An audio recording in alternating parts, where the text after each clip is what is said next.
আজকে ধর্মের নামে আমাদের ভাঙতে চাইছে। রাজা রামমোহন রায়ের একটা গল্প আমি পড়েছিলাম, তার জীবনে আধারিত, তার সম্পর্কে লেখা গল্প ঠিক নয়, কোথাও তার নাম লেখা ছিল না। গল্পটা এরকম, এমনই হুগলি জেলার কোন একটা গ্রামের ঘটনা।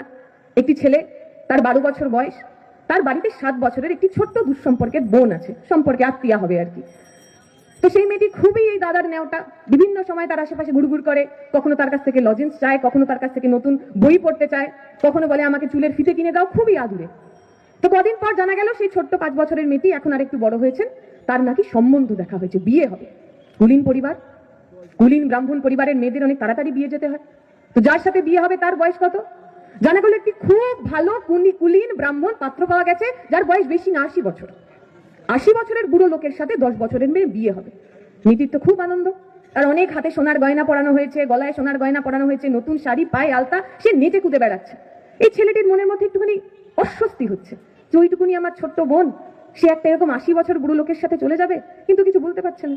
আমাদের সমাজ, আমাদের সমাজের সম্মান, আমাদের সমাজের পরিবার, তার বিরুদ্ধে বিশেষ কিছু বলার নেই। তো তার যখন বিয়ে হলো, সেই মেয়েটির একটাই খালি একটুখানি ওই অভিযোগ বা অনুযোগ ছিল। সে বলতো আমি রান্না করতে পারি না, আমার আগুন দেখলে খুব ভয় পায়। অনেক মানুষের হয় না, জল থেকে ভয় পান, অনেক মানুষ বন্ধ ঘরে ভয় পান, অনেক মানুষ অন্ধকারে ভয় পান। এই বাচ্চা মেয়েটির আগুন থেকে খুব ভয় ছিল। সে বারবার এসে অনুযোগ করতো, আমি বিয়ে করছি ঠিকই, কিন্তু আমি রান্না করতে পারবো না বাপু, আমার আগুন থেকে খুব ভয় হয়।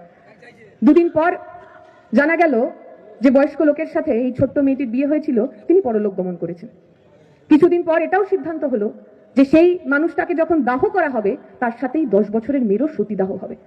এই 12 বছরের ছেলেটি তার মার কাছে গেছে, অনুনয় বিনয় করছে যে ছোট্ট ওই বোন, তাকে তোমরা মেরে ফেলো না, বাড়ির লোক কিছুতেই মানবে না।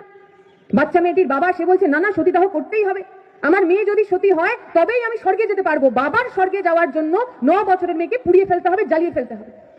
ওই গল্পটা যখন এগোয় তখন বলে যেদিনকে ওই সতীদাহর দিন, খুব সুন্দর করে সাজানো হয়েছে ছোট্ট মেয়েটাকে, মেয়েটা জানে না তার সঙ্গে কি হচ্ছে, তার মনে হচ্ছে তার আরো একবার হয়তো বিয়ে হবে। তাকে যখন তার মা কোলে করে নিয়ে এসেছে, চোখের সামনে ওই তার স্বামীর আগুন জ্বলছে, চিতা জ্বলছে, মেয়েটা ভয় পেয়ে কাঁদতে শুরু করেছে যে ও বাবা আগুন, ওই আগুনের কাছে আমি যেতে পারবো না, আমার আগুন থেকে খুব ভয় লাগে।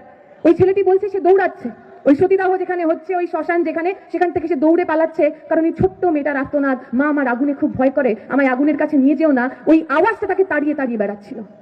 দৌড়ে দৌড়ে সে একটা মাঝির বাড়িতে, একজন জেলের বাড়িতে গিয়ে পড়েছে, অজ্ঞান হয়ে গেছে। ওই দুঃখ, ওই যন্ত্রণা, ওই রাগ, ওই ছোট্ট মেয়েটার পুড়ে যাওয়ার আর্তনাদ, ওই 10 বছরের বাচ্চা যাকে সে ছোট থেকে বড় হতে দেখেছে, সে পুড়ে ছাই হয়ে যাচ্ছে, এই যন্ত্রণা থেকে পালাতে গিয়ে সে অজ্ঞান হয়ে গেছিল। যে মাঝির বউ তাকে উদ্ধার করেছেন, তিনি মুখে জল টল দিয়েছেন, তিনি বলেছেন তুমি তো বাবু আবার আমাদের হাতে জল খেতে পারবে না, কারণ আমরা নিচু জাত, আমরা ছোট জাত। সেই ছেলেটি সে কথা মানেনি।